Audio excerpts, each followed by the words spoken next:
Mesdames et messieurs, amis téléspectateurs, bienvenue à ce programme spécial à l'occasion de la présidentielle 2023. Nous recevons un candidat, nous recevons un hôte de marque. Nous allons avec lui pendant quelques minutes discuter de son programme, de ses idées, de son combat, de ses convictions. Nous allons ensemble avec lui approfondir un peu ce qu'il prépare pour la population et ce qu'il pense lui offrir à la population. Et puis il répondra à des questions de journalistes qui sont d'ailleurs dans cette salle et que je vais demander à venir me rejoindre très rapidement sur ce plateau. Il s'agit de Myriam Bokéchou.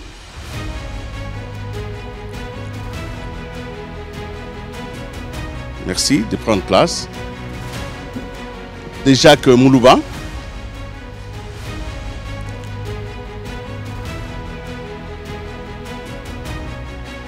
Merci Jacques. Oscar Mbal.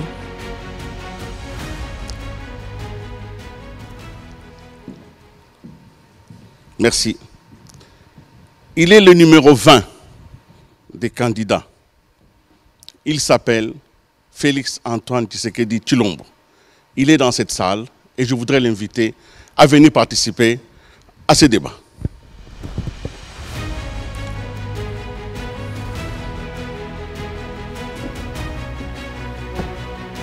Bonsoir. Bonsoir, monsieur le président. Je vous en prie. Bonsoir, madame. Bonsoir, monsieur. Merci. Merci. Merci d'avoir accepté de participer à l'alimentation de la démocratie en venant ainsi à ces débats. Mais avant que nous commencions ces débats, je voudrais vous demander si vous autorisez d'accepter quelques consignes qui vont nous permettre de passer un très très bon débat ensemble. Vous êtes le président de la République démocratique du Congo et à ce titre, toute la nation vous doit révérence. Mais ce soir, vous êtes le candidat numéro 20 et à ce titre aussi, nous devons vous traiter comme on traite tous les candidats. Bien sûr. Acceptez donc que ce soir, vous soyez appelé Monsieur Félix Antoine Tshisekedi Tshilombo, mais aussi le président. Ça dépend. Donc si l'un d'entre nous vous appelle par Monsieur Félix Antoine Tshilombo, il ne faut pas vous en offusquer. C'est de la démocratie. Je ne me suis jamais offusqué. Merci. Aujourd'hui, votre nom, Félix Antoine Tshisekedi, va porter la fonction. Ainsi, ça c'est la première des consignes. La seconde, nous avons 90 minutes. C'est le maximum qu'on nous a donné pour pouvoir épouser tous les sujets. Et parce que nous avons beaucoup de questions, nous allons essayer de raccourcir les réponses.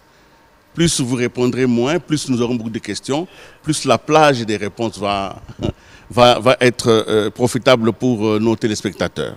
Très bien. Nous allons donc entamer ce débat, et surtout que vous avez accepté de venir. Il ne nous a pas échappé que vous êtes venu participer à ce débat, alors que vous aurez pu, comme je le disais, dire, bon écoutez, je m'en passe. Bon écoutez, je suis en fonction, je m'en passe. Mais vous avez accepté de venir, et venir ici pour respecter sans doute peut-être le CESAC. Première question, qu'est-ce qui s'est passé pour que vous veniez? Pourquoi vous avez accepté d'arriver ici ce soir, alors que d'autres n'ont pas voulu venir? Ben parce que je dirais... Enfin, permettez-moi d'abord de saluer Je vous en prie. le parterre de journalistes qui est là et vous remercier pour l'honneur et l'occasion que vous m'accordez de m'exprimer, de parler au peuple congolais à travers la RTNC. Et donc je suis, comme vous le savez, issu d'une génération qui s'est battue pour la démocratie dans ce pays. Et je suis héritier justement de ces grands combattants de la liberté et de la démocratie qu'ont été les Etienne Tshisekedi, les Kibasa Maliba, les Ngalula Pandangila, Makanda Mpinga, paix à leurs âmes, et j'en passe. Et donc j'ai toujours eu cela comme philosophie politique. Le respect de l'adversaire, mais surtout le respect de notre peuple. parce que c'est lui le souverain primaire, c'est lui qui détermine qui il veut voir à sa tête. Et c'est pour ça que je pense que lorsqu'on veut solliciter les suffrages de ses compatriotes, on doit se présenter à eux et leur dire ce que on entend faire de leur destin dans la période qui nous est donnée, celle de 5 ans de mandat. C'est une bonne chose pour nous les médias parce que nous avons là de la matière et nous avons des interlocuteurs valables. J'imagine. Alors nous allons donc entamer cet échange. Nous voulons que vous soyez le plus à l'aise possible parce qu'il s'agit de la vie de notre nation et il s'agit donc des questions fondamentales qui touchent la survie de notre nation et de notre peuple. Alors vous venez de passer 5 ans au pouvoir. C'est quand même une grâce sur les 100 millions d'habitants. Vous êtes celui qui a quand même une des plus grandes expériences aussi, entre autres. Mais qu'est-ce qui vous a motivé? Quel est le fondement de votre démarche actuelle? Qu'est-ce qui s'est passé en vous pour que vous pensiez que vous allez demander à notre peuple de vous accorder un autre mandat? La motivation de votre ambition actuelle, quels sont ses fondements? Tout simplement les acquis. J'estime que nous sommes partis de quelque part en 2018 et qu'aujourd'hui, en 2023, nous sommes arrivés quelque part. Et je pense que, en toute modestie, nous avons fait des progrès. Nous avons permis à notre pays de faire des progrès. Bien entendu, tout n'a pas été résolu, beaucoup reste à faire, mais nous avons engagé le pays sur de bons rails. Et je me suis dit, tant qu'à faire, il vaut mieux continuer. Et pas seulement moi, mais lorsque je regarde la confiance que m'ont renouvelé mes partenaires politiques, je parle d'abord d'eux, parce que c'est avec eux qu'on a constitué cette union sacrée qui, aujourd'hui, est le fer de lance de ma mandature. Je me suis dit, puisque ce ne sont pas n'importe qui, ce sont des leaders d'opinion, des leaders de partis politiques, et lorsqu'ils m'ont renouvelé leur confiance, ça veut dire que je suis dans le bon. Et donc, je peux solliciter à nouveau les suffrages de mes compatriotes. Alors, vous arrivez donc nonobstant le bilan, hein, donc je ne parle pas encore du bilan. Non, d'ailleurs, si vous commencez à parler du bilan, vous allez un tout petit peu tricher parce que cette émission, c'est sur le programme. Le peuple veut savoir ce que vous lui offrez pour les 5 ans qui arrivent. Si vous évoquez le bilan, nous pouvons l'évoquer. Mais notre focus ce soir, c'est d'abord vos idées, votre programme. Et d'ailleurs, c'est ma question. Quelles sont les grandes lignes de votre programme pour les 5 ans à venir, si jamais le peuple vous renouvelle sa confiance? Il se résume en 6 engagements. Le premier, c'est plus d'emplois. Le second, c'est plus de pouvoir d'achat. Le troisième, c'est plus de sécurité à nos compatriotes. Le quatrième, c'est davantage de diversification de notre économie. Le cinquième, c'est davantage d'accès aux services de base. Et enfin, le sixième, c'est le renforcement de l'autorité de l'État par une administration qui est modernisée, et bien organisée, bien structurée. Merci. Nous allons passer à un premier jeu de questions. Nous allons demander, parce que vous avez dit effectivement que vous voulez le pouvoir d'achat, vous voulez les changements des conditions des citoyens, mais il faut bien qu'il y ait la sécurité, qu'il y ait la justice, qu'il y ait la paix. Alors, Jacques Moulouba, vous prenez la parole pour cette séquence. Merci beaucoup, Monsieur le Président. Depuis plusieurs décennies, la République démocratique du Congo, votre pays, est en proie à une instabilité. Il y a l'activisme de groupes armés, il y a la guerre à l'Est pour le moment, la guerre avec le M23 appuyé par le Rwanda. Et c'est en ce moment-là que vous cherchez à être réélu. Alors, une fois réélu, quel est ce plan Tshisekedi?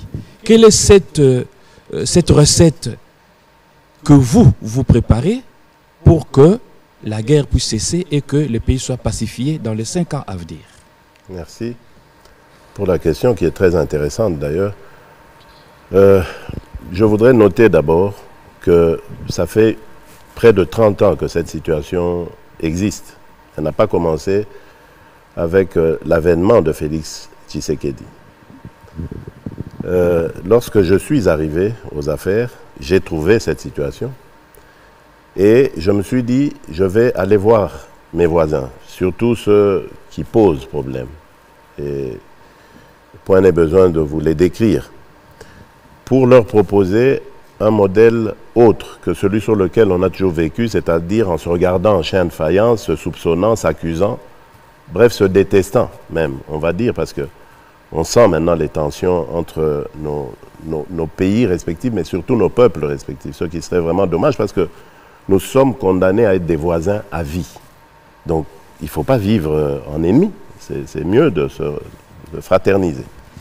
Et donc, je pensais que c'était vraiment la solution. Et l'un de ses voisins, le Rwanda en l'occurrence, pour ne pas le cacher, l'a même vanté, a même accepté, a apprécié cela, et la communauté internationale tout entière d'ailleurs avait apprécié cela. Mais quelle ne fut ma déception, mon désappointement lorsque l'année dernière, en février 2022, on nous poignarde dans le dos. Au début, c'était malheureusement des dénégations, et puis finalement, ça s'est précisé. C'était le Rwanda qui appuyait le M23 dans le but de déstabiliser la République démocratique du Congo. Et ça m'a fait réfléchir sur les raisons, parce que je ne comprenais pas. J'avais proposé de très très bonnes choses. D'ailleurs, rappelez-vous, je ne sais plus, c'était en 2021, après l'éruption du Nyiragongo, du volcan de Nyiragongo. J'avais été remercier le président Kagame à Gisenyi pour avoir accepté de prendre nos compatriotes qui étaient sinistrés, qui fouillaient le volcan. Et lui, à son tour, il m'a rendu la politesse en venant à Goma où on a signé un mémorandum d'entente sur un partenariat dans l'or. C'était vraiment un début qu'on espérait fructueux, avec d'autres expériences. Malheureusement, ce qui est arrivé a fait que nous avons dû renoncer à cela parce que nous avons découvert qu'en réalité, le Rwanda développait des activités illégales dans notre pays, dans le but d'enrichir son économie et de paraître aux yeux du monde comme un pays qui est le modèle de bonne gouvernance, etc., alors qu'il vivait de produits du pillage de nos ressources. Et le tout sur la vie de nos concitoyens. C'est ça qui est inacceptable. On ne peut pas vouloir donner la mort pour avoir la vie. Non, ça n'a pas de sens. C'est là que je découvre tout cela et je me dis la solution à ces problèmes, et je réponds maintenant à votre question, elle consistera en deux volets. Le premier, c'est le renforcement de nos capacités de défense et de sécurité. Le second, c'est la diplomatie. Grâce à la diplomatie, la dénonciation, la sensibilisation, nous avons réussi à obtenir quand même la désignation aujourd'hui du mauvais, du méchant, du Rwanda. Et avec la montée en puissance de nos forces armées, nous allons, au bout du compte, préserver l'intégrité de notre territoire national et nous mettre à l'abri de toute aventure future que voudrait mener un voisin ou quiconque d'autre pour déstabiliser notre pays. Donc voilà dans quoi je suis en train de mener le pays et je suis très confiant, ça marche très bien. Oui, et à court terme... Un instant, comme vous avez la question, il y a une question sur les sujets. Et puis vous reprenez la parole, d'accord? Ok, attendez, je vous en prie. Oscar Mbal. Monsieur le Président de la République, vous êtes candidat à votre propre succession. Justement par rapport à la situation, l'insécurité dans l'Est du pays, qui est devenu pratiquement les ventres mous de la RDC. Est-ce que vous avez un plan, un programme à court terme pour mettre fin à cette insécurité? Vous avez dit vous-même que ça a fait plusieurs décennies. Est-ce que vous avez un plan à court terme pour mettre fin à cette insécurité? Parce que d'autres challengers qui compétissent avec vous, ils disent que dans 6 mois, ils peuvent terminer la guerre dans l'Est. Oui, ce sont des mots. Dans 6 mois, faudrait-il encore expliquer comment on va le faire? C'est facile, ça c'est comme un slogan, on le récite et puis ça suffit. Non, je crois que il faut être sérieux et comprendre que c'est un problème très complexe. Il y a plusieurs phénomènes dans le phénomène. Il y a l'agression de pays voisins avec pillage des ressources de la RDC en prime et massacre de nos populations. Mais il y a aussi un volet conflit communautaire. Au sud Kivu, on le voit, et en Ituri, on le voit aussi. Donc vous voyez, il y a un conflit à plusieurs vitesses là, une vitesse internationale ou régionale, on va dire, et une autre plus interne. Et donc, il faut y aller méthodiquement et de manière tout à fait, j'allais dire, différente, avec des approches différentes. Donc voilà, c'est ça. Nous sommes en train de le faire. Vous avez vu qu'en Ituri, aujourd'hui, c'est vrai qu'il y a encore l'existence de ces groupes armés, Codeco, Zaïre et tout ça, mais il y a moins de conflits intercommunautaires. Nous continuons les efforts de renforcement des capacités de nos forces de défense et de sécurité, parce que c'est comme ça qu'on va maintenir l'ordre. Mais également, j'ai parlé dans mon programme de renforcement de l'autorité de l'État, parce que si vous regardez bien dans ces contrées, souvent, il n'y a pas d'autorité de l'État. Donc c'est cela qui va nous amener à maintenir l'ordre et le vivre ensemble. Alors l'autre volet, c'est plutôt le comportement du voisinage. Mais ça, c'est comme je l'ai dit, il faut sensibiliser la communauté internationale, mais en même temps, être suffisamment dissuasif pour les garder chez eux et les maintenir à l'écart de nos intérêts. Vous reprenez le micro. Oui, Monsieur le Président, vous avez parlé de la montée en puissance des forces armées de la République démocratique du Congo. Justement, après les opérations de mixage et brassage de triste mémoire, vous êtes arrivé à réformer en dotant donc, les forces armées d'une loi de programmation militaire, justement pour arriver à renforcer cette capacité. Est-ce que vous avez engagé ou vous entendez mener d'autres réformes au sein de l'armée pour justement arriver à de bons résultats? Oui, bien sûr. Mais vous savez que nous avons déjà la loi de programmation militaire, une loi qui n'a jamais été votée dans l'histoire des forces armées de la République démocratique du Congo et qui va permettre à notre armée d'avoir un budget conséquent qui l'accompagnera dans toutes ces réformes. Les réformes existent, donc c'est déjà ça, c'est là la réforme. Et puis l'autre, ce sont les équipements que nous sommes en train d'apporter, la modernisation de notre armée par des formations de top niveau, et aussi le fait, l'autre but, c'est d'extirper tous les mauvais éléments. Vous avez parlé de brassage, mixage et tout ça. Effectivement, je crois que l'une des raisons de l'affaiblissement de notre armée ont été ces opérations. Ces opérations ont amené des gens qui n'avaient rien à voir avec le service militaire, qui n'avaient rien à voir avec leur présence dans l'armée, et ils ont eu des comportements totalement inappropriés pour j'allais dire des gardiens de la paix, des gardiens de la sécurité. Et cela a jeté un discrédit sur notre armée, mais également a amené une désorganisation de nos troupes, parce que tout le monde allait un peu dans son sens. On n'avait pas une formation uniforme, une vision unique et dans un même objectif. Et donc tout cela est à revoir. Malheureusement, au moment où nous avions commencé cela, c'est là que les Rwandais choisissent de nous attaquer.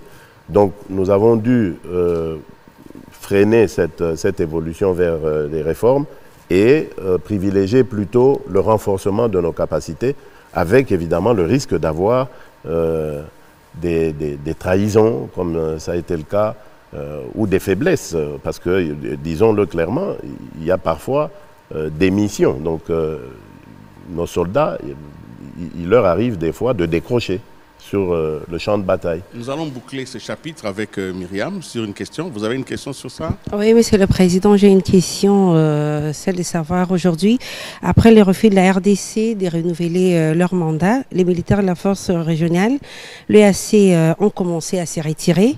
Et après ce retrait, une force qui était censée attaquer, qui malheureusement s'est montrée coopérative avec le M23, c'est une déception pour vous?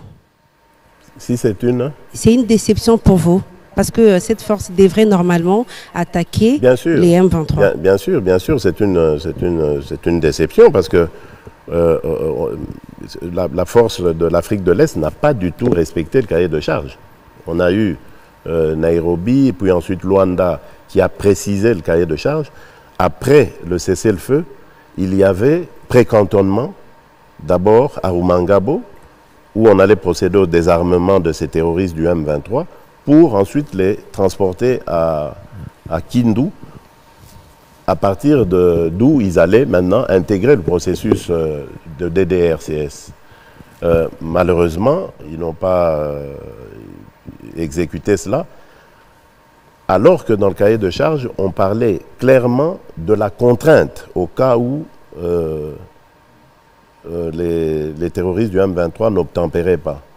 Et au lieu de cela, les forces, les contingents de la force de l'Afrique de l'Est se sont contentés de cohabiter avec ces gens dans les localités qu'ils avaient occupées, et sans du tout aucune répression vis-à-vis. Donc comme si la vie était normale et qu'ils traitaient avec une armée régulière. Alors que les Burundais, qui faisaient aussi partie de cette force, eux, avaient un comportement totalement différent. Chaque fois qu'ils les trouvaient dans une localité, ils les délogeaient, ils en arrêtaient si c'était possible, et ils les livraient à la justice. Donc, vous voyez qu'il y avait un comportement dichotomique dans cette force de l'Afrique de l'Est qui nous a poussé finalement à dire clairement à ces pays frères de nous laisser tranquilles avec nos problèmes, puisqu'ils ne savaient pas les résoudre. Alors, ils devaient nous laisser les résoudre tout seuls. Est-ce qu'on peut dire que les comportements des forces de l'EAC à l'est du pays a remis en cause notre adhésion à l'EAC? Est-ce que vous regrettez d'avoir amené les pays dans cette zone-là? Merci beaucoup d'ailleurs de poser cette question. Je continue de le dire. Je ne regrette pas du tout, parce que je n'ai pas fait cette adhésion, je n'ai pas souhaité cette adhésion à l'EAC pour faire la guerre ou pour avoir le soutien de ces pays voisins pour faire la guerre. Non, c'était surtout pour des raisons économiques. Il y a un pan entier de la population congolaise, celle vivant à l'est, au nord-est, qui dépend économiquement du commerce avec l'Est, avec l'Afrique de l'Est. Et les importations dans cette grande partie de l'Est de la République démocratique du Congo se font via les ports de Dar es Salaam et de Mombasa, entre autres. Et donc, quoi de plus normal que d'avoir les mêmes avantages que les pays de l'EAC? Parce que nos opérateurs économiques étaient désavantagés. Imaginez un peu l'opérateur économique qui bénéficie des avantages douaniers et qui vit à Gisenyi. Gisenyi qui est à un jet de pierre de Goma. Mais lorsqu'il met ses produits en vente, le même produit vendu à Gisenyi est meilleur marché que celui de l'opérateur économique congolais qui le vend à Goma. Et donc, puisque c'est la porte à côté, mais tout le monde serait appelé à aller à Gisenyi pour se ravitailler. Et ça ruine le commerce du Congolais. Donc c'est par ça, mais plus que ça aussi, hein, donc l'intégration régionale, c'est quelque chose de toujours favorable pour le développement. Imaginez si on a des infrastructures qui peuvent nous permettre d'aller et venir, d'échanger des expériences dans le domaine de l'éducation, de la recherche. Aujourd'hui, on parle du numérique dans la téléphonie mobile. On peut avoir une même zone. Il y a plein de choses qu'on peut faire dans une organisation régionale qui, moi, m'avait attiré parce que je trouvais que c'était très intéressant. On a des pays performants comme le Kenya, qui a une économie florissante, de la Tanzanie, etc. Des gens qui pouvaient nous donner ces expériences. Et voilà. Donc, il y avait plein de choses qu'on pouvait faire et qu'on peut toujours faire. Je ne regrette pas. Et malheureusement, bon, la conjoncture a fait que, bon, il y a des dirigeants qui sont là, qui ne comprennent pas les choses comme nous les comprenons. Bon, c'est une conjoncture, ça passera et un jour on vivra la vraie paix. Un autre aspect de vos questions? Oui, justement, M. Félix Tshisekedi, au moment où vous sollicitez le suffrage du peuple congolais, la cohésion nationale est mise en mal avec des conflits intercommunautaires. Je vais vous citer quelques exemples. En Ituri, ce sont les Ema qui, de temps en temps, ne s'entendent pas avec les Lendou. Et si vous allez au Tanganyika, ce sont les Pygmées et les Bantous qui s'entre-déchirent de temps en temps. Au Maïndombe, au Kwango et au Kwilu, ce sont les Teke contre les Yaka. À Chopo, les Ngolo contre les Lengola. Au Olomami, récemment, à Sumbale, ou à Malemakulu plutôt, ce sont les Katangais avec les Luba. Ça vous met dans quel état d'esprit, vous qui sollicitez le suffrage du peuple congolais? Ça m'attriste, bien entendu, mais ce n'est pas nouveau. C'est pas nouveau. Rappelez-vous, avant les élections de 2018, il y a eu dans le Maïndombe déjà encore des tueries là-bas, hein, entre Nounou et Tende. Donc, et le conflit que vous parlez, dont vous parlez plutôt entre Pygmées et Bantous dans le Katanga, dans le Tanganyika, ça existait. Ça a toujours existé. Rappelez-vous du pogrom des Kassaïens en 1992 au Katanga. Donc ça ne date pas d'aujourd'hui. Mais moi, je le regrette fortement parce que je suis d'abord et avant tout congolais. Et je me sens partout au Congo, chez moi. Je me sens chez moi partout au Congo. Et je suis triste de voir qu'il y a des gens ici au Congo qui réfléchissent en termes de chez soi et qui regardent le Congolais d'une autre tribu, d'une autre province, comme étant un étranger dans son propre pays. Ça n'a pas de sens. C'est d'ailleurs anticonstitutionnel. Ça n'a pas de sens. Et quelle est votre potion magique, justement? La répression. La répression, il faut de tolérance zéro vis-à-vis de ces comportements-là.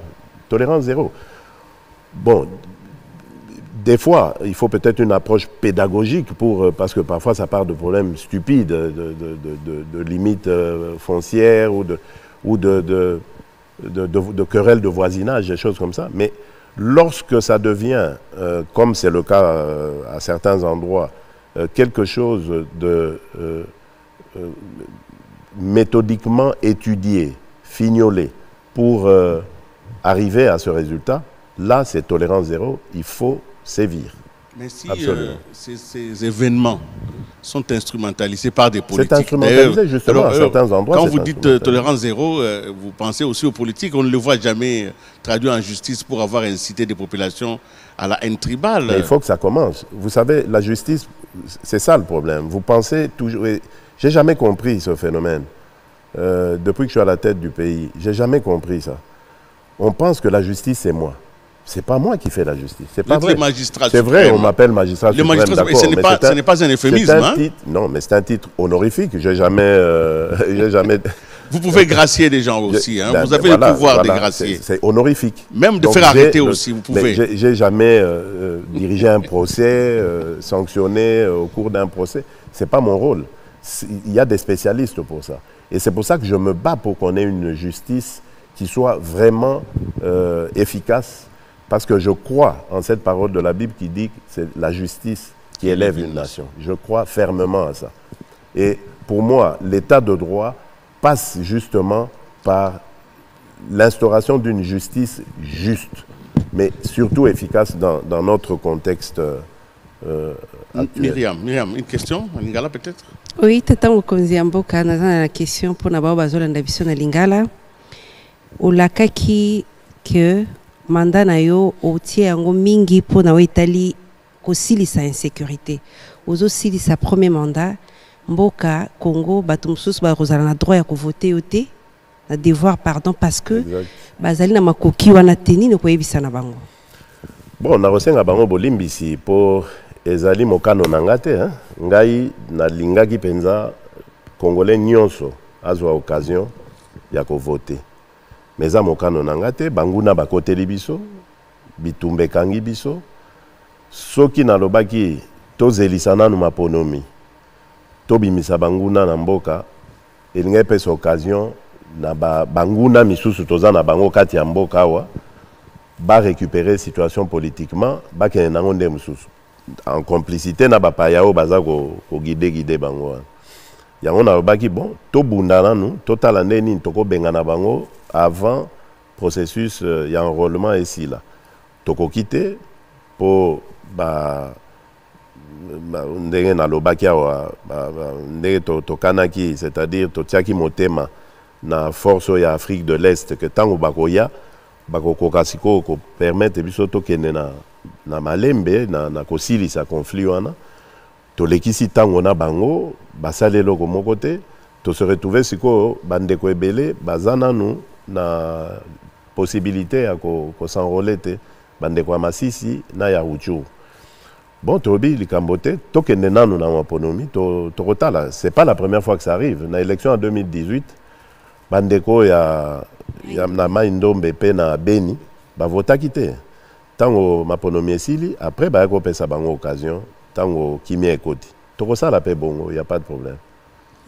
Ce n'est pas trop tard. Il nous faut une bonne économie pour une bonne politique. Vous aurez donc besoin des moyens pour que votre programme aille de l'avant. Bien sûr. Alors, pour que ces moyens arrivent, il faut que l'économie fonctionne. Je voudrais donc demander à mon confrère de droite d'entamer la partie économie, climat des affaires et tout ce qui va avec les questions d'argent. Monsieur le Président de la République, candidat numéro 20 à l'élection du 20 décembre 2023, la RDC figure dans le top 10 des meilleures économies africaines avec un taux de croissance de 8,6, un des meilleurs taux de l'Afrique subsaharienne. Mais les Congolais lambda s'inquiètent du fait que ce taux de croissance, cette progression enregistrée sur le plan économique n'a pas d'incidence sur les paniers de la ménagère. Que comptez-vous faire une fois réélu à la tête de ce pays? Bon, il y a beaucoup de choses à faire, c'est vrai. Vous avez oublié de parler aussi du PIB qui est passé de 40 et quelques milliards à 75 milliards. Bien sûr, le grand défi, ça reste celui-là, celui de matérialiser cela dans le panier de la ménagère. Nous avons des problèmes de pouvoir d'achat. Vous avez vu avec cette dépréciation de la monnaie, nous avons tenté beaucoup de choses. J'ai moi-même dirigé deux grandes réunions de conjoncture avec les autorités monétaires. On a donné des instructions, mais évidemment, cela prend du temps. Et ne vous trompez pas parce que nous sommes dans un contexte où l'État a dû mobiliser beaucoup d'argent pour le processus électoral, beaucoup d'argent pour renforcer les capacités de notre armée. Ça appelle évidemment à des devises et cela a des conséquences sur le franc congolais et du coup sur le pouvoir d'achat. Donc nous sommes conscients de tout ça, mais comme je l'ai dit, c'est une conjoncture. Qu'on nous fasse confiance, nous avons commencé à démontrer par les chiffres que vous donnez vous-même que nous avons une économie qui a été résiliente parce que le monde entier a subi de plein fouet la crise du Covid, mais aussi la crise de la guerre de l'Ukraine, etc. Et notre économie a su s'en sortir, à côté de beaucoup de pays africains qui ont aussi connu des dépréciations plus graves que la nôtre. Nous avons connu 37% de dépréciation monétaire, mais chez les autres, c'est arrivé à 50, 60%. Des économies beaucoup plus fortes que la nôtre en Afrique. Hein, je pense au Ghana, je pense à la Zambie, à l'Angola, ici à côté, qui ont eu beaucoup de problèmes. Donc, je crois qu'effectivement, nous devons continuer les efforts, continuer à stabiliser le cadre macroéconomique, continuer nos efforts. Ça finira par prendre. Nous passerons cette période difficile et le sourire reviendra. Monsieur le Président, évidemment, Oscar vient de le dire, il y a eu augmentation de la richesse nationale.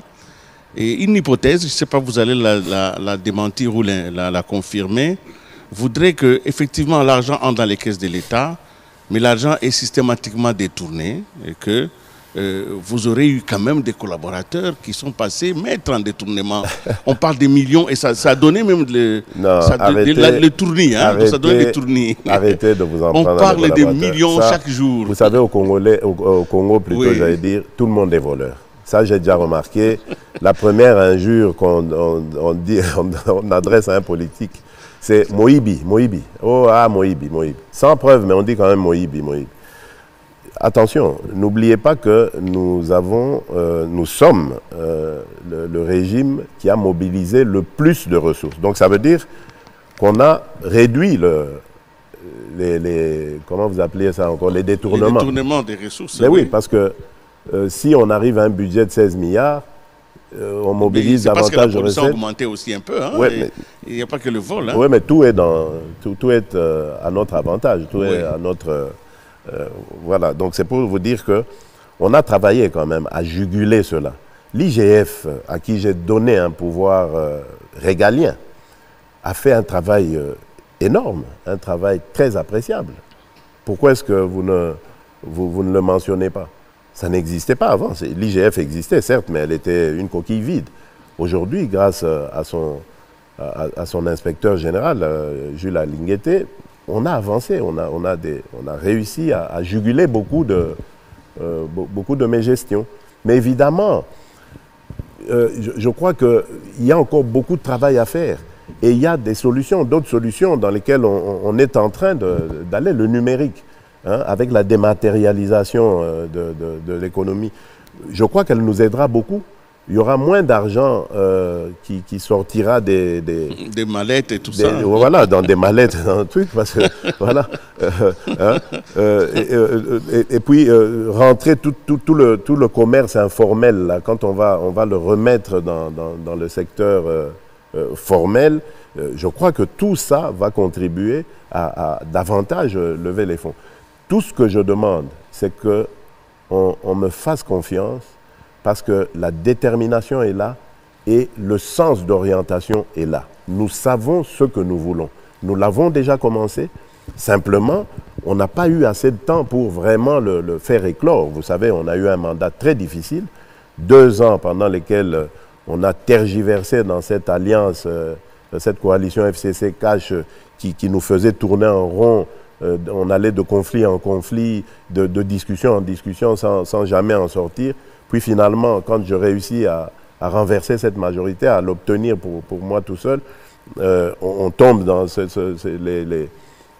les conséquences du Covid qui nous amènent, en tout cas jusqu'à 2021, l'avènement du gouvernement Sama Lukonde, avril 2021. C'est là qu'on a commencé à faire du travail. Mais jugez-nous à partir de là et regardez les résultats. Moi, j'ai toujours dit au Premier ministre, qui est un homme très brillant, mais tellement modeste que pour moi, c'est le Premier ministre, le meilleur Premier ministre de l'histoire de la République que nous avons eu.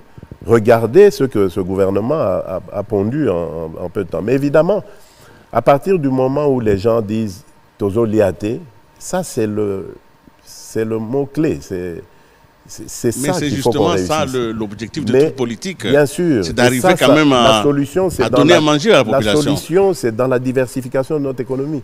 Aujourd'hui, nous sommes une économie d'importation, alors que nous avons des capacités de production ici en interne. C'est ça que nous sommes en train de faire avec l'agenda de transformation agricole. Nous sommes dans des politiques, mais ce n'est pas du jour au lendemain que ça va se faire. Les infrastructures de routes, comme les routes de desserte agricole, ce n'est pas du jour au lendemain qu'on les construit. Donc c'est du temps que ça prend. Mais l'essentiel, c'est d'y avoir pensé, de l'avoir conçu et de l'implémenter, ce que nous sommes en train de faire. Donc il y aura des résultats forcément reluisants, mais il faut nous refaire confiance. Ça passe par là. Oscar. Et je pense que nous méritons cette confiance parce que nous avons déjà commencé à montrer. Nous sommes en train d'en parler. Oscar, une question? Oui, M. Félix-Antoine Tshisekedi Tshilombo, j'ai suivi les 6 piliers de votre programme, n'est-ce pas, des campagnes. parmi les... De mes engagements. Oui, les 6 engagements justement. Bien sûr, oui, c'est des piliers. Oui, parmi ces engagements, vous avez parlé de la diversification de l'économie. Ouais. Et par où allez-vous commencer? C'est la première question. Par où allez-vous commencer s'il faut diversifier l'économie congolaise?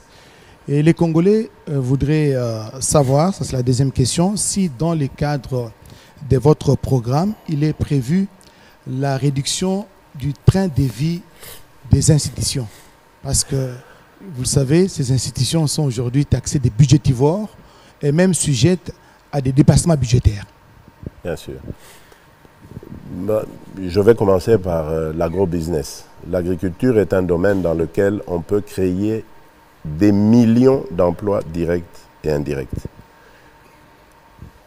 Par la production elle-même, mais ensuite par la transformation. On peut faire énormément de choses. Et les idées sont là.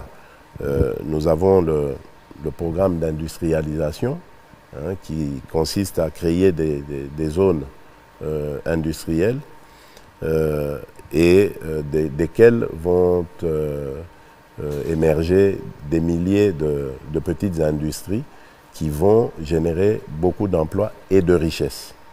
Donc je crois que la diversification économique, elle va passer par là. J'ai parlé de la transformation dans l'agriculture, mais aussi dans les mines. Vous savez, j'ai mené ce combat lorsque j'ai été en Chine.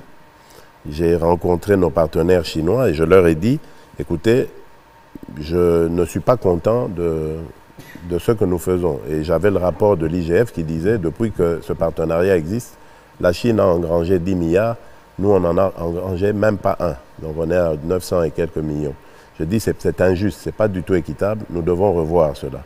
J'ai été très heureux de rencontrer vraiment des oreilles attentives et une disponibilité de la part de nos camarades chinois qui ont compris cela et qui nous l'ont reproché quelque part en disant mais nous sommes des partenaires, nous faisons notre part, c'était à vous de faire la vôtre. Vous ne l'avez pas faite.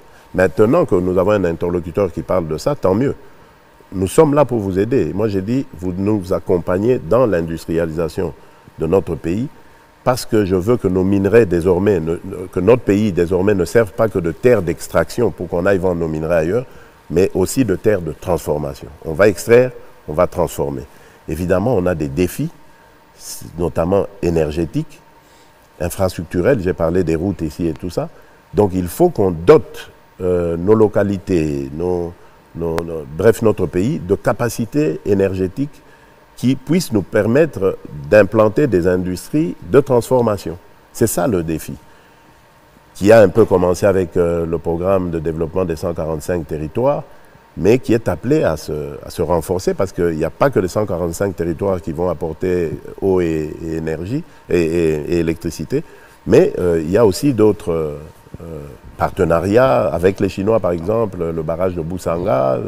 Enfin, il y a d'autres partenariats. Donc voilà. En ce qui concerne et le numérique aussi, générateur de beaucoup d'emplois, de richesses, de mobilisation de recettes, etc. Ça, c'est aussi un domaine. Et aujourd'hui, nous sommes les premiers, le premier gouvernement à l'avoir fait, à avoir un ministère du numérique, une agence nationale du numérique. Nous sommes parés aujourd'hui pour attaquer ce phénomène. Et dans les mois à venir, les années à venir, nous créerons des millions d'emplois grâce à ça. Donc vous voyez que l'avenir est plutôt rose et non pas sombre. Parmi les attentes des grands investisseurs dans le monde, il y a cette carence en énergie. On dit que le Congo est un très grand pays, une très bonne destination, mais il n'y a pas d'énergie. Votre gouvernement, vous-même, vous aviez lancé le projet du Grand Inga. Il faut quand même reconnaître que c'est resté un peu dans le domaine des slogans. Qu'en est-il exactement de ce projet? Et auquel projet vous avez associé celui du port en eau profonde de Banana? C'était des projets intégrateurs, vous en avez parlé. Peut-être que nous ne le savons pas maintenant que nous en parlons, mais est-ce que nous pouvons savoir si ça a commencé? Si ça n'a pas encore commencé, est-ce que dans les 6 engagements que vous avez, vous comptez toucher à cela? Oui, bien sûr. Vous avez parlé du Grand Inga, et je ne suis pas d'accord avec vous lorsque vous dites que c'est un slogan. Non, non. Pas du tout, on travaille. Malheureusement, il y a eu beaucoup de découragement de nos partenaires avant que je n'arrive aux affaires. Donc lorsque je suis arrivé aux affaires, j'ai trouvé une sorte de consortium sino-espagnol qui n'avait de consortium que le nom. Parce que lorsque j'ai vu les uns et les autres, ils ne savaient même pas qu'ils existaient en tant que consortium. Voilà, donc on était un peu dans le vide. Là, j'étais, j'allais dire, assez découragé. Et puis j'ai vu quelques intérêts qui se manifestaient, notamment un ancien patron de la Banque mondiale, il est coréen, je crois, qui avait amené un groupe d'intérêts. Mais on a eu des discussions et puis le Covid est arrivé, on n'a pas pu continuer. Puis il a disparu. Puis il y a eu un Australien qui s'est manifesté aussi. Lui, c'était un peu plus accentué. Mais finalement, on n'a pas eu de conclusion intéressante parce que tout simplement, ce n'est pas un constructeur de barrage. Donc lui, il avait une vision au-delà de la construction du Grand Tinga, c'est-à-dire la production de l'hydrogène vert. Mais il se proposait de financer la construction d'Inga. Et alors, son montage n'était pas du tout encourageant, pas du tout motivant. Donc, ça s'est effrité. Mais le sérieux que le pays a commencé à montrer a ressuscité les anciens intérêts, ceux dont je disais qu'ils avaient disparu. Aujourd'hui, les Chinois sont très intéressés. Et, tenez-vous bien, la Banque mondiale aussi nous dit qu'elle est intéressée. Donc les discussions se font pour voir quel montage nous allons faire, mais c'est un intérêt particulier. Et à chacun de ces interlocuteurs, je leur dis, attention, j'aimerais aussi qu'il y ait des intérêts africains.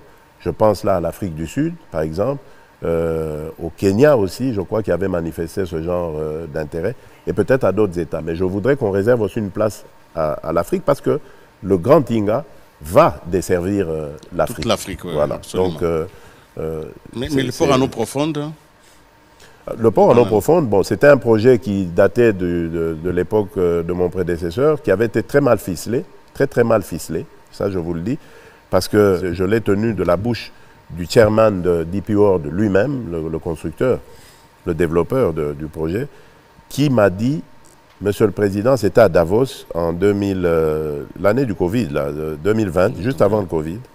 Il m'a dit, Monsieur le Président, je suis d'accord avec vous parce que j'avais émis des réserves. J'ai dit, moi, je ne continue pas. Et à ce moment-là, leur contrat s'achevait au mois de mars de 2020.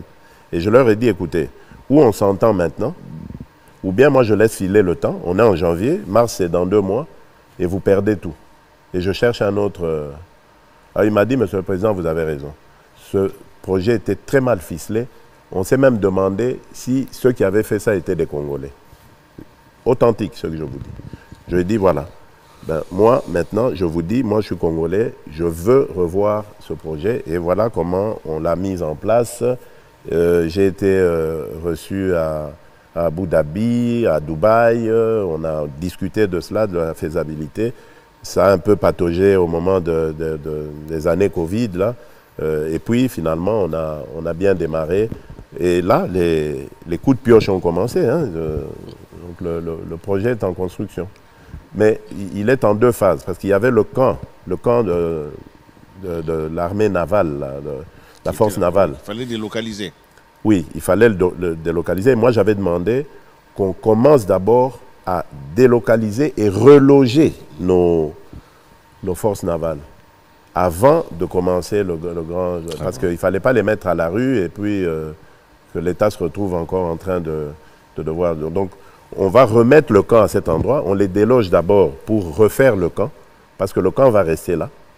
C'est l'entrée d'une grande frontière, donc le camp de la force navale doit être là. Et un peu plus loin, ils vont développer le port. Et c'est sur la bonne voie, il n'y a aucun problème. Oscar Mbal. Monsieur le Président, à vous entendre parler, j'ai l'impression qu'il y a un énorme souci avec les climats des affaires en République démocratique du Congo, des contrats mal négociés. Je voudrais savoir quelles sont les réformes phares que vous préconisez une fois reconduit à la tête du pays à l'issue de ces élections, si jamais vous êtes réélu. Quelles sont ces réformes phares que vous comptez faire pour assainir justement le climat des affaires en RDC et favoriser les investissements étrangers? Mais déjà, il y a quelque chose d'inédit que j'ai fait depuis que je suis là, c'est de créer une cellule climat des affaires qui est annexée à la présidence. Et ces braves gens, ces braves jeunes gens sont en pointe de l'évolution du climat des affaires, du suivi de l'évolution. Et vous avez d'ailleurs vu, je crois que vous étiez au courant de cet événement aussi inédit qu'on a organisé sur le baromètre du climat des affaires, qui consistait à réunir tout le parterre économique de la République démocratique du Congo, donc le public et le privé, pour analyser ensemble l'état de la situation et donner une évaluation à l'évolution de la situation du climat des affaires. Et c'est ce que je tiens à accentuer, évidemment, parce que cette cellule, c'est vraiment un vrai baromètre qui est à mes côtés, un vrai miroir qui me permet de lire à travers le travail qu'elle fait, l'avancée ou la situation du climat des affaires en République démocratique du Congo. Et elle est très bien outillée et elle me donne de bonnes orientations pour ce faire. Donc je compte simplement continuer à lui faire confiance et à travailler de pair, parce que vous savez que c'est une affaire de collaboration, le climat des affaires. Nous devons travailler de pair avec le public et le privé.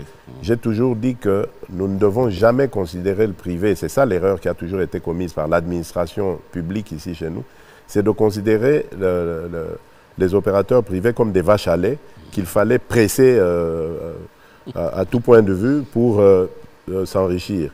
Et du coup, eux, ils ont un réflexe de défense, ils utilisent soit la corruption pour échapper ou la fraude pour ne pas être taxés. Donc, il faut d'abord travailler à ramener la confiance et à rassurer tout le monde et à avancer pour que tout le monde comprenne que nous avons un seul et même intérêt, c'est la République démocratique du Congo et son développement.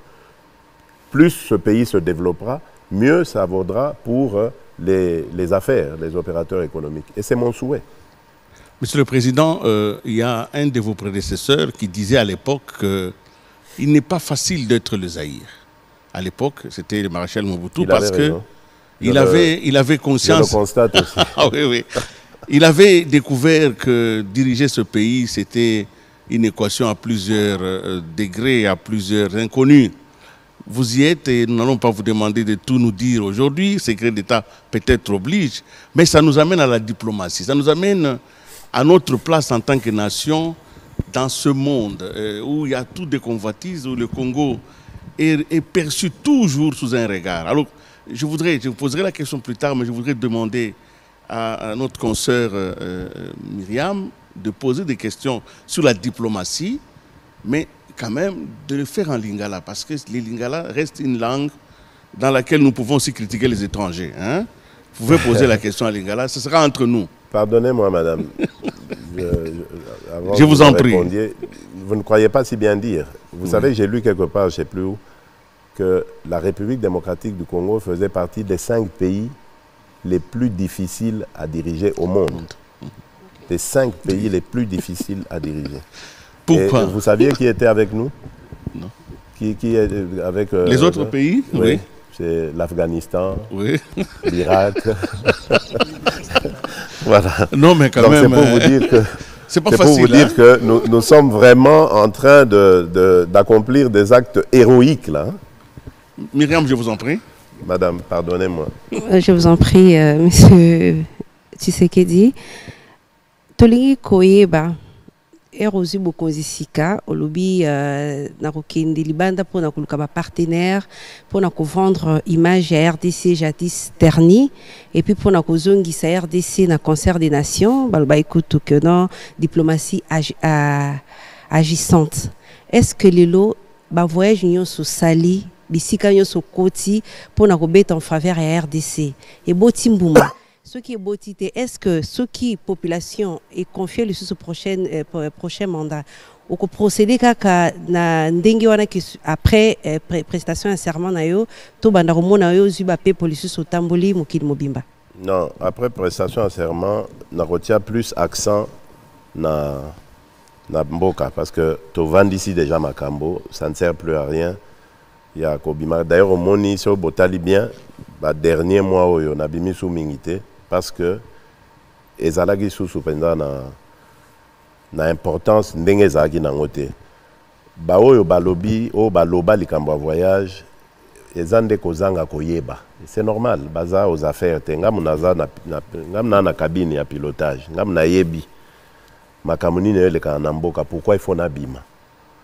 Et nakogoloba déjà que kobima o nabima na nde sauva Congo na ba crise o bomoni to traverser o ya ba Covid na ba Ukraine. Pourquoi Congo a résisté? Grâce aussi na soutien à ba partenaire na biso. Mais et kokako ça les maté so inabimaité. Parce que Congo image to zaka ko pesa. Ezaki ya mboka moko ya batu baza conscienté.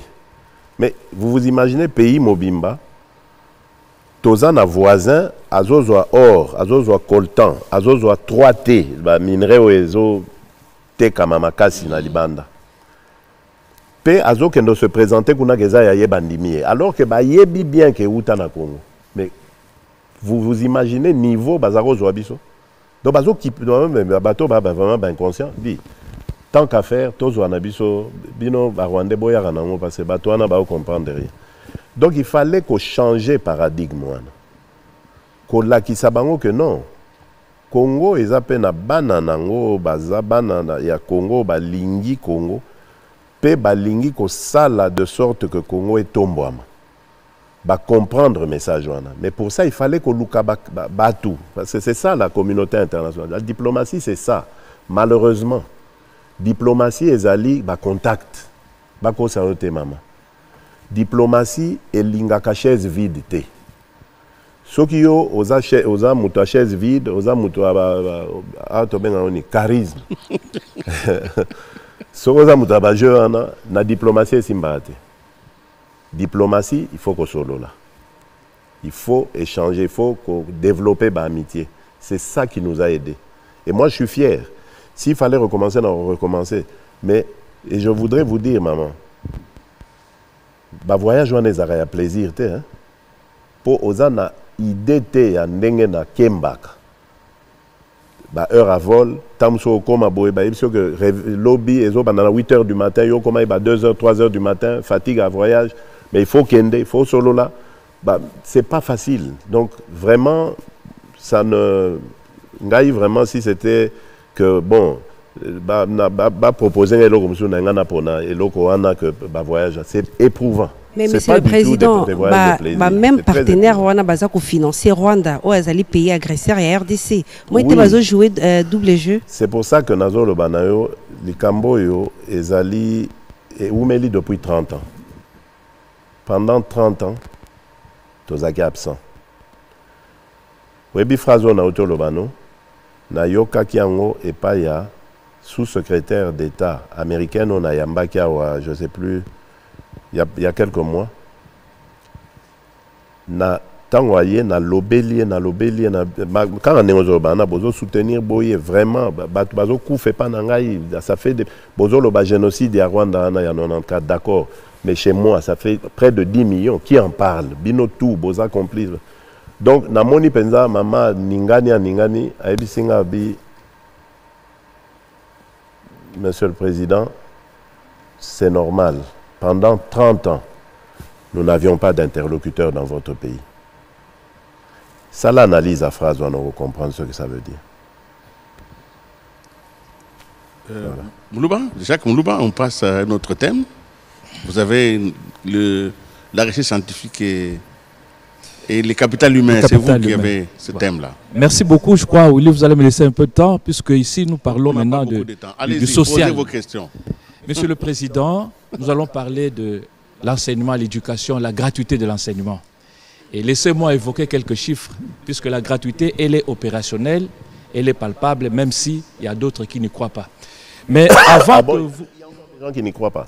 Tout à fait. Avant que vous ne preniez le pouvoir, il y avait 14 319 437 élèves. Ça, c'est avant 2019. Quand vous avez instauré la gratuité, aujourd'hui, on est à 20 441 415 élèves. Une augmentation de 6 121 000, donc près de 7 millions, et un taux de 43%. Bazon Dimaté, il y en a qui ne croient pas. Mais la question, c'est pas celle-là. La question, c'est que... Les chiffres sont là. Oui, malgré ces chiffres-là, mais ça n'a pas été accompagné par les infrastructures scolaires devant abriter ces élèves-là. Ouais. Donc, il y a un hiatus entre le nombre d'élèves qui sont pris en charge et les conditions de leur accueil ou de leur hébergement dans les écoles. Alors, une fois réélu, vous allez changer de paradigme puisque ça ne marche pas en termes d'infrastructure. Vous allez laisser. Ça, c'est vraiment un faux procès. Ça. Selon vous, qu'est-ce qui est le plus important? D'apprendre à nos enfants l'ABCD de la vie, ou bien de les mettre d'abord, de construire d'abord des écoles et puis ensuite venir leur apprendre ça? Non. Moi, je crois que dès la première occasion, parce que là, on parle d'enfants, hein, parce que les gens ne comprennent pas, hein, ce sont des enfants qui sont normaux, comme tous les autres enfants, mais qui n'ont pas droit d'accéder à l'école. Ils voient leurs petits camarades partir à l'école. Eux restent à la maison parce que papa n'a pas d'argent, maman n'a pas d'argent pour qu'ils fassent comme les autres. Vous vous imaginez la frustration d'un tel enfant qui va grandir analphabète, inculte, et vous pensez qu'un tel enfant, il va devenir... C'est quoi son avenir? Mais il s'en prendra à la société. C'est comme ça qu'on a les Koulouna, les Chegue et tout ça. Parce qu'à un moment donné, l'État a été absent. Donc moi, je pense qu'il faut d'abord privilégier l'éducation. C'est vrai que nous sommes victimes du succès de cette mesure, parce qu'aujourd'hui, on a des classes de 100 élèves et tout ça. Ça va, d'accord. Mais au moins, c'est 100 élèves qui vont entendre A, B, C, D, 1 plus 2, 1 plus ceci, voilà. Ils vont apprendre quelque chose. Maintenant, puisqu'on n'a pas les moyens, des moyens colossaux, mais nous les développons au fur et à mesure. J'ai parlé ici économie, comment est-ce qu'on va diversifier notre économie, mobiliser davantage de recettes. Le défi, il est celui-là. Et nous avons commencé. On n'est pas en train de vous raconter des histoires ici. Nous avons déjà construit près de 3000 écoles déjà. Dans le cadre du plan du PDL 145, on a déjà construit un peu plus d'un millier d'écoles. Dans le cadre de la politique gouvernementale elle-même, EPST, on a construit aussi 1 millier d'écoles. Et dans la coopération avec les partenaires, on est à 150 et quelques écoles. Donc ça va continuer. Mais ce sont des infrastructures, c'est pas... comment je dirais moi, c'est pas quelque chose qu'on va sortir de terre du jour au lendemain rien que par un claquement de doigts. Non, ce sont des infrastructures, ça se construit, ça prend du temps. Et surtout que notre pays est vaste et parfois il y a des localités qui sont difficiles d'accès, les routes et tout ça. Donc il faut développer tout ça. Les gens, je comprends qu'ils soient impatients. Mais ce n'est pas Félix Tshisekedi qui a dirigé ce pays depuis 1960. Donc, moi, je ne fais qu'arriver.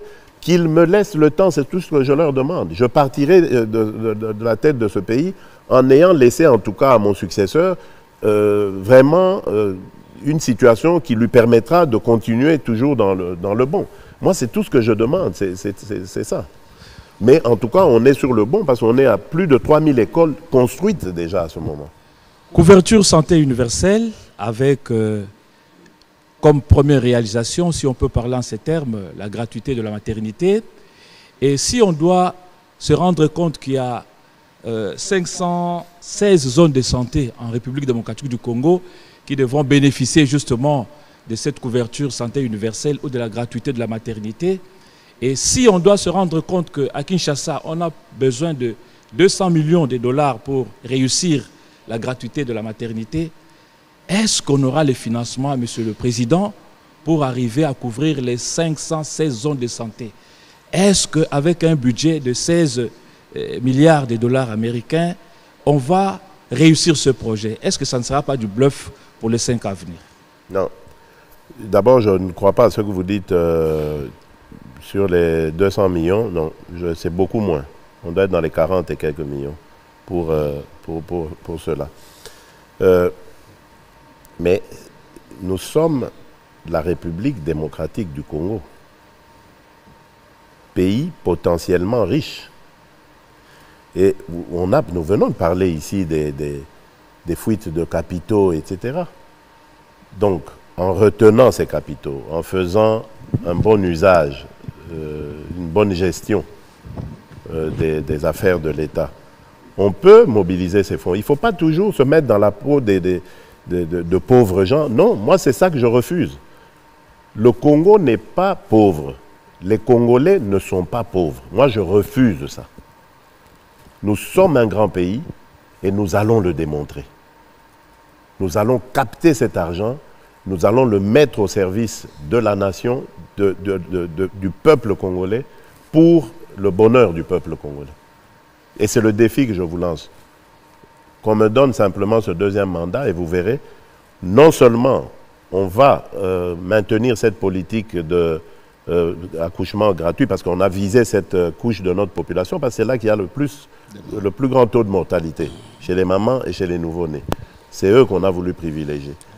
Mais non seulement on va faire cela pour toutes les mamans et tous les nouveau-nés de la République, mais on passera à d'autres. On va développer la couverture santé universelle. C'est possible. Dites-le vous, c'est possible parce que nous sommes la République démocratique du Congo. Attendons voir, Monsieur le Président. Bien sûr. L'article 48 de la Constitution parle de l'accès à l'eau potable et en électricité, l'accès gratuit, mais on n'en est pas encore là. Mais en ce qui concerne l'eau, l'accès à l'eau potable, récemment, le DG de la Régie des eaux a avancé des chiffres. Depuis que vous avez pris le pouvoir, ça fait 11 millions de Congolais qui ont eu accès à l'eau potable. Mais malgré ces nombres-là, le taux est toujours inférieur à 40%. En ce qui concerne l'électricité, j'en arrive, Monsieur le Président. En ce qui concerne l'électricité, vous avez avancé les chiffres de 9, 20%. Quand je suis venu, on était à moins de 10% de couverture. On est à des chiffres confirmés par l'ANSER. Mais aujourd'hui, laissez-moi vous dire qu'il y a une coalition, la coalition des organisations de la société civile pour le suivi des réformes et de l'action publique, qui dit que les chiffres avancés par l'ANSER ne reflètent pas la réalité sur le terrain. Au regard des chiffres avancés par la Banque mondiale, un taux de 20,8%, et vous avez parlé de 20%, à la COP27 c'était 14%, et cette coalition, elle parle de moins de 10%. Qui dit vrai? Lorsque moi je suis arrivé, je me contente, je n'avais aucun instrument de mesure, je me contente des spécialistes qui sont là, qui gèrent la question, qui m'ont dit, vous savez, le taux de couverture, Monsieur le Président, dans ce pays n'atteint même pas les 10%. J'ai dit, ah bon, c'est vrai ça? Ça, on est en 2019, je crois. J'ai dit, bon, on va batailler ferme pour le lancement Et d'ailleurs, à ce moment-là, j'ai lancé le programme Mwinda. C'était à ce moment-là. Au moment où je lance le programme Mwinda, j'ai pris de mes propres ressources de la présidence et j'ai donné l'exemple, montré l'exemple en mettant là-dedans. Et ensuite, j'ai formalisé la direction de l'ANSER et j'ai développé des partenariats aussi. Donc l'un dans l'autre, on est arrivé à peu près 20% de couverture. Mais on va se dire, bon, ceux qui le disent là, ils ont de quoi prouver ceux qu'ils avancent. Donc c'est chacun qui avance ses chiffres. Mon objectif, c'était qu'à l'horizon 2030, on soit à 70% de couverture. Et parce que, évidemment, j'ai demandé aux spécialistes qui m'ont dit, si ça ne tenait qu'à moi, on serait à 100%. Mais évidemment, j'ai demandé aux spécialistes, ils me disent, au rythme où l'on va, à l'horizon 2030, on sera à 70%. J'ai dit, bon, tant qu'à faire, je prends. On part de 9%, je vous signale. Donc, tant qu'à faire, on y va, on avance. Aujourd'hui, on a plusieurs possibilités. Nous avons près de 800 sites dans le pays où nous pouvons développer de l'énergie hydroélectrique. 800 sites. Nous avons un pays ensoleillé où le soleil brille du 1er janvier au 31 décembre. Donc nous pouvons générer de l'énergie solaire grâce à notre environnement, notre agriculture, on va dire, etc. On peut aussi générer de l'énergie d'une certaine manière. Donc, nous avons des tas de pistes sur lesquelles nous pouvons couvrir le pays tout entier et dans une vitesse plus rapide même que ce qui était prévu par certains spécialistes. Et moi, c'est le défi que je me donne. Je pense qu'à l'horizon 2030, enfin 2028, pour ceux qui me concernent, si je suis réélu, je crois qu'on sera très loin. Monsieur le Président, il y a quelques mois, vous êtes parti à Londres, vous avez lancé ce principe-là de Congo Pays Solution. Nous sommes donc là dans la question stratégique du climat, dans la transition énergétique et numérique. Aujourd'hui, le Congo semble être au cœur d'un dispositif mondial pour résoudre des problèmes de la planète. Mais nous avons l'impression qu'ici au Congo, nous ne sommes pas encore à la mesure du défi attendu par le monde sur nous. Pourquoi? Alors, c'est la question que je vous pose. Non, c'est votre impression, ce n'est pas la mienne. Très bien. Mais alors, quelle est votre politique dans les 5 ans qui viennent pour que nous puissions répondre aux défis que le monde attend de nous? Le monde attend de nous quoi? Le monde attend de nous que nous puissions conserver nos forêts parce que ces forêts participent au combat contre le réchauffement climatique. Mais le monde attend aussi que nous puissions produire le lithium parce que ce produit va participer à la mise en place des batteries. Ça fait beaucoup d'enjeux. Comment vous comptez combiner tout cela, conserver la nature, conserver le climat, en même temps permettre aux populations de vivre de tout cela? On peut peut-être arriver au point qu'à la fin, tout le monde s'est servi sauf la population. Non, ça n'arrivera pas. D'abord, je dois vous dire que nous sommes un pays, comme vous l'avez dit, qui a des atouts, lesquels atouts d'ailleurs sont, j'allais dire, sont parlants. Donc, à eux tout seuls, ils parlent. On n'a même pas besoin de les vanter. Nous avons aujourd'hui, nous avons 60% du bassin des forêts tropicales du bassin du Congo. Donc nous avons 60, un peu plus de 60%. Et le bassin du Congo est devenu le premier poumon au monde. On dépasse même l'Amazonie maintenant, oui, selon certains chercheurs, certains scientifiques. Et donc ça doit se capitaliser. Malheureusement, nous avons eu des engagements qui ne sont pas respectés de la part de la communauté internationale, qui devaient aider justement des pays comme les nôtres, qui ont des atouts aussi considérables, à pouvoir préserver ces forêts. Parce que c'est un patrimoine mondial maintenant. C'est grâce à ces forêts qu'on n'a pas de scandale climatique. Il y en a déjà aujourd'hui des catastrophes, mais grâce à nos forêts, on maîtrise encore certaines choses. Or, il y a des populations qui vivent de la déforestation parce qu'elles se chauffent avec le bois, elles cuisinent avec le bois, elles construisent des habitations avec le bois, etc. Donc elles déboisent. Je ne parle pas de l'activisme armé, comme de ces forces terroristes du M23, tout ça, dans le parc de Virunga, etc., qui vivent aussi en déboisant et en détruisant la biodiversité, qui contribue aux choses, à rassurer le monde, à lutter contre le réchauffement climatique. Mais bon, la communauté internationale avait pris des engagements, elle doit les respecter. Pour que nous puissions, à notre tour, offrir à ces populations d'autres moyens que celle d'utiliser les forêts, et même que nous puissions renforcer ces forêts en reboisant. Donc voilà. Et malheureusement, ce n'est pas le cas. Et je me suis toujours posé cette question, celle de savoir, mais où va le monde? Des scientifiques, tout le monde est unanime aujourd'hui pour dire que le monde court un danger, cette histoire de réchauffement climatique, et elle a commencé à montrer ses effets, est très dangereuse pour le monde. Mais le même monde qui a promis de mobiliser les moyens ne le fait pas. Est-ce que le problème est de notre côté? Peut-être, parce que vous savez, et vous avez raison lorsque vous avez parlé tout à l'heure de est-ce que ça va vraiment arriver à la population et tout ça. Moi, je crois que c'est ça. Malheureusement, c'est ça qu'on nous colle, surtout nous Africains, comme image. Ce sont des voleurs, des détourneurs, des magouilleurs. Cet argent n'arrivera pas, ne fera pas cela.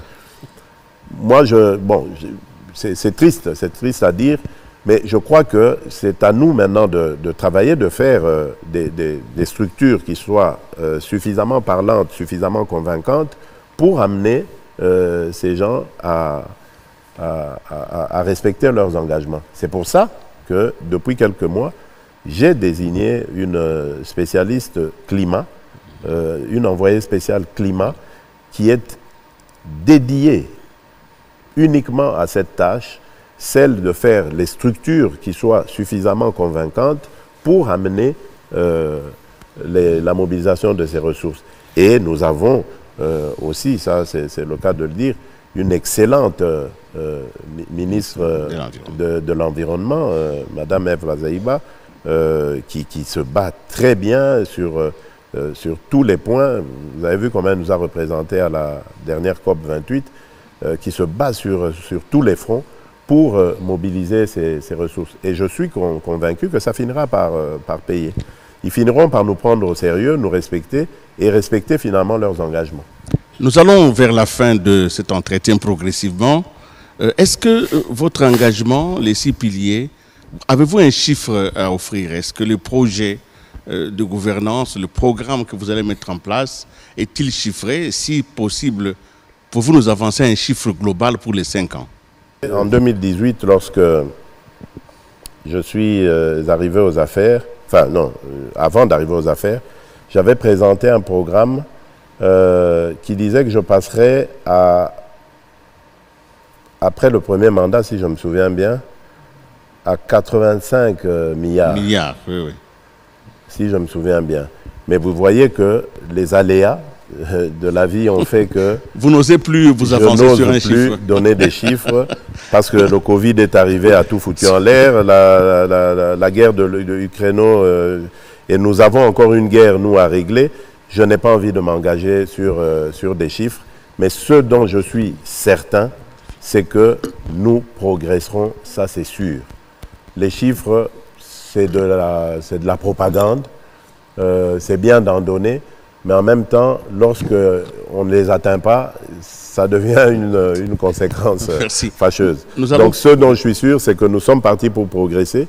N'eût été la dépréciation de la monnaie maintenant, on serait peut-être à 20 milliards de budget cette année. Mais bon, on ira crescendo.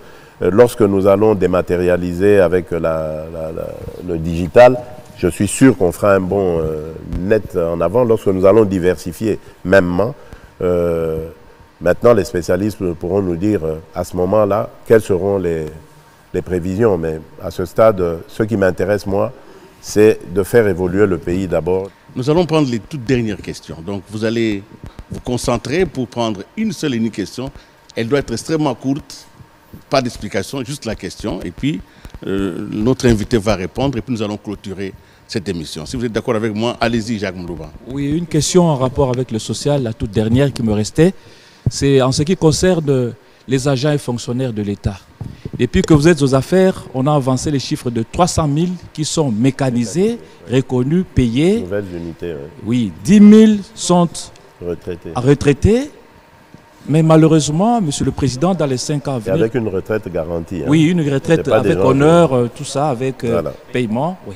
Ça, c'est bon. Mais dans les 5 ans, qu'est-ce que vous comptez donner à ce fonctionnaire, puisque en termes de salaire, au terme plénier, au sens plénier du terme, ils n'ont pas un salaire, les agents fonctionnaires de l'État, c'est-à-dire calculé en termes d'allocation familiale, logement, soins de santé, ça n'existe pas.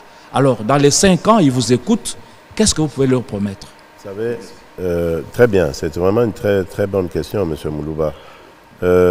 Vous posez là vraiment une question fondamentale, qui n'appartient pas qu'au seul président de la République. Ce sont les fonctionnaires d'État qui accompagnent l'État à produire, à générer des ressources.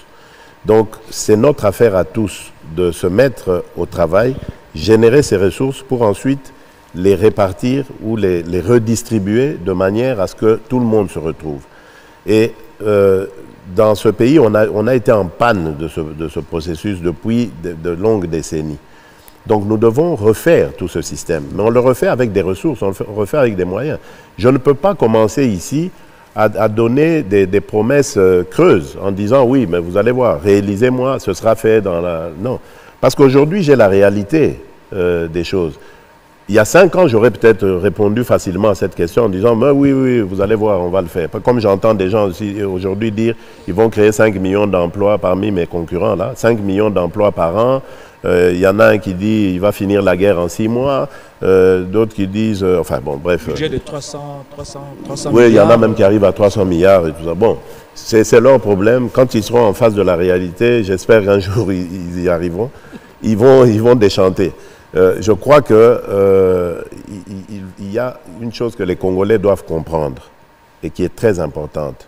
Le Congo ne se reconstruira pas par un seul homme, mais c'est par tous les Congolais. Mais suivant la vision d'un seul homme. Et cet homme, c'est le candidat numéro 20 qui parle et dit nous devons nous donner la main, mettre de côté toutes nos antivaleurs, les querelles tribales, la corruption, l'impunité, tout ça, nous donner la main pour l'amour du Congo et des Congolais. Et c'est comme ça que nous allons réussir à reconstruire notre Congo, à générer des ressources et à le faire avancer. Parce que si tout Congolais réfléchit en termes de bon, Ngapé Fonalia parce que je suis arrivé à cet endroit-là, mais on n'y arrivera jamais. Les fonctionnaires ne seront jamais contents parce que on parle de corruption aussi à ce niveau-là. Hein. Vous savez, on dit il y a la grande corruption et la petite corruption. La petite corruption, c'est celle qui est la plus nuisible et c'est celle qui se passe au niveau de l'administration. S'ils ne nous aident pas à juguler cela et à nous mettre au service du Congo et des Congolais, nous n'y arriverons pas. Et ce n'est pas la bonne volonté, la détermination du président Félix Tshisekedi qui résoudra le problème. Donc, on doit, les fonctionnaires, ce sont les juges, les magistrats, les fonctionnaires, ce sont les enseignants, les fonctionnaires, ce sont les médecins, les fonctionnaires... Voilà, c'est tout ça, la fonction publique, c'est tout ce monde-là qui contribue à mobiliser les ressources pour que le pays aille de l'avant. Si on ne se met pas dans le bon sens des choses, on n'y arrivera pas. Oui, mais c'est le président. Vous êtes en train d'achever votre premier mandat. Pensez-vous que vous l'achevez en position délicate sur le plan de la justice? Parce que le fonctionnement de la justice aujourd'hui est en contradiction avec l'état des droits que vous prenez. Non, mais je ne suis pas d'accord avec vous, madame. La justice n'est pas... Si vous m'aviez posé cette question il y a peut-être 1 an, je vous aurais dit oui. Mais je crois qu'avec les dernières réformes, la justice a fait quand même un bond en avant. Et ça, je l'entends chez les magistrats eux-mêmes qui me disent aujourd'hui, il y a la peur du gendarme. Vous savez qu'aujourd'hui, il y a la chambre, c'est une chambre de sanctions, on va dire, sur le comportement des magistrats eux-mêmes. Et depuis lors, d'ailleurs, on en a déjà condamné. Il y a des magistrats qui ont été condamnés. Aujourd'hui, il y a une certaine peur du gendarme au sein de la magistrature. C'est vrai que tout n'est pas résolu, c'est vrai. Mais il y a une évolution constante. Et je profite de l'occasion pour féliciter le président du Conseil supérieur de la magistrature actuel qui a eu vraiment une vision conforme à la mienne et qui a fait les choses telles que je les voulais. Je sais maintenant que les habitudes s'étaient installées, les habitudes ont la dent dure, mais ça évoluera dans le bon sens. Merci. Dernière question. Monsieur le Président, j'ai l'honneur de vous poser la dernière question. Ouais. Justement, j'ai à suivre de près les différentes conférences de gouverneurs que vous avez eu à présider à travers le pays. Vous avez lancé une réflexion surtout sur les crises récurrentes entre les exécutifs provinciaux et les assemblées provinciales. Vous avez lancé la réflexion. Est-ce que vous pensez si les Congolais vous accordaient un second mandat, de changer certaines dispositions de la Constitution? Oui. Oui. Pas pour la limitation des mandats, hein, rassurez-vous. Rassurez-vous. Mais non, mais par rapport à la gestion de nos territoires, provinces et tout ça, je crois que oui. Moi, je suis pour un retour à l'ordre ancien, c'est-à-dire la nomination des gouverneurs. Ce sont des grands commis de l'État. Aujourd'hui, on dit que le gouverneur est le représentant du président de la République dans la province qu'il dirige. Mais si le président est déjà élu, pourquoi est-ce que le gouverneur doit être élu? Le président qui est élu, il a une vision, il doit désigner les grands commis de l'État qui vont accompagner sa vision. Et de préférence que ce soit des gens qui ne soient pas originaires des provinces qu'il dirige, comme c'était dans le bon vieux temps. Et cela a d'ailleurs permis de raffermir l'unité nationale. L'idée d'une nation, bien que ça avait été un peu politisé avec le impair parti-État et tout ça, mais au moins, on avait moins de problèmes qu'aujourd'hui. Regardez aujourd'hui ce qu'il y a. Lorsque vous allez dans une province donnée, pour désigner déjà le gouverneur, il y a des considérations tribales qui rentrent en compte. Le gouverneur est de telle tribu, donc le président de l'Assemblée provinciale, lui, doit être forcément d'une autre. On ne peut pas reprendre le même, etc. Quand vous allez dans les provinces elles-mêmes, dans les gouvernements, etc., là, maintenant, c'est le clanisme. C'est plus le tribalisme, c'est le clanisme qui ressort. Ah oui, mais on a eu des gens de Kabea-Kamwanga, maintenant, ça suffit, il faut pas... Voilà, ça devient insupportable, ça divise le pays, ça divise le peuple congolais, et moi, ça m'attriste. Je ne veux pas voir ça. Pour moi, il faut qu'on revienne à la méthode ancienne, en attendant, évidemment, qu'on acquiert une culture politique digne de gens qui peuvent comprendre que on doit se positionner au-delà de nos tribus, de nos origines. Nous sommes d'abord des Congolais avant tout. Et peu importe d'où nous venons, mais nous sommes d'abord des Congolais. Nous appartenons à la mère patrie qui est la République démocratique du Congo. Et c'est ça notre tronc commun. Et ce n'est pas nos tribus, c'est pas nos... Et ça va nous éviter beaucoup de choses. Donc moi, je suis pour la révision constitutionnelle, enfin certaines dispositions de la Constitution pour ce genre de choses. Monsieur le Président, nous arrivons à la fin de ce parcours. Hein. Nous avons atterri, maintenant nous allons atterrir. Avant que vous nous donniez votre message, parce que je voudrais préparer un message pour la population, pour que vous lui disiez, en regardant dans les yeux, pourquoi il devra voter pour vous. Et avant cela, laissez-moi vous poser une petite question qui m'a été suggérée par un des plus grands dramaturges de notre pays, M. Katendekach, qui m'a dit, M. Kalengai, et ça fait une année qu'il m'en parle, M. Kalengai, quand vous aurez l'occasion, moi je n'en aurai pas, de voir un des candidats présidents de la République, demandez-lui, dites-lui que quand il aura le pouvoir, qu'il élève le ministère de la Culture en vice-primature. Parce que le mal congolais réside dans le fait que notre culture n'est pas suffisamment promue. Nous avons toutes les solutions à toutes les crises dans la promotion de notre culture. Il me l'a dit et ça fait un bout de temps, j'ai l'occasion de vous transmettre sa suggestion. Je vous la transmets. Merci. Mais ne faites pas comme la transmettre. J'espère qu'un jour, vous me donnerez l'occasion de rencontrer cet éminent... Katendekach, oui, le plus grand dramaturge. Cet éminent dramaturge, oui. Pour que je discute de ça avec lui de vive voix.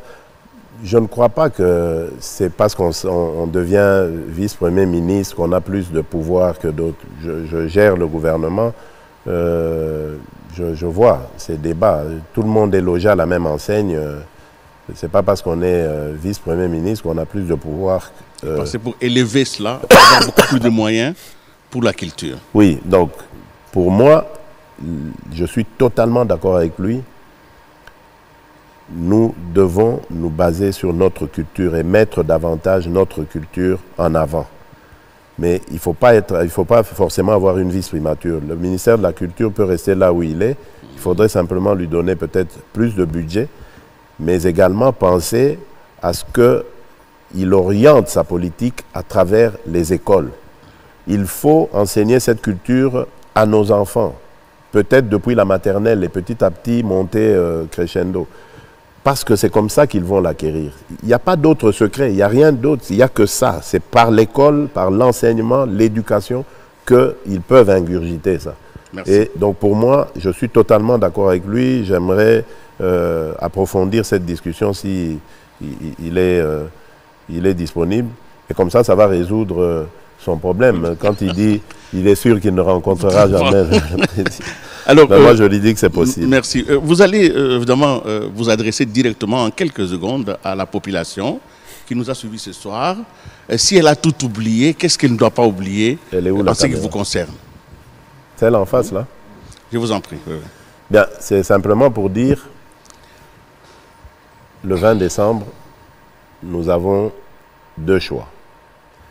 Celui de consolider les acquis, et je crois que j'ai été suffisamment convaincant pour démontrer qu'il y a des acquis, et des acquis qui ne demandent qu'à être consolidés. Ou bien on a le second choix, celui d'aller vers l'inconnu, le redémarrage à zéro, avec toutes les conséquences que cela comporte. Et donc, moi, je fais confiance au peuple congolais parce que c'est un peuple qui est mature, qui est un des peuples les plus mûrs politiquement d'Afrique, à cause ou grâce aux épreuves par lesquelles il est passé. Et je sais, je crois qu'ils vont faire le bon choix le 20 décembre en votant le candidat numéro 20. Merci. Que Dieu bénisse la République démocratique du Congo. Merci, nous vous remercions d'avoir été avec nous aujourd'hui et surtout d'avoir répondu à cette œuvre de redevabilité. Oui. Nous ne pouvons vous souhaiter que bonne chance pour la suite de votre campagne en espérant que Dieu va vous protégera le Congo. En tout cas, bonne chance, merci beaucoup. Merci. Monsieur Kalengai. Merci. Oscar. Moulouba. Voilà. Maman. Les hommages. Je vous en prie. Ouais. Pour accompagner. Ouais, merci. Je vais peut-être s'arrêter là parce que nous voulons prendre...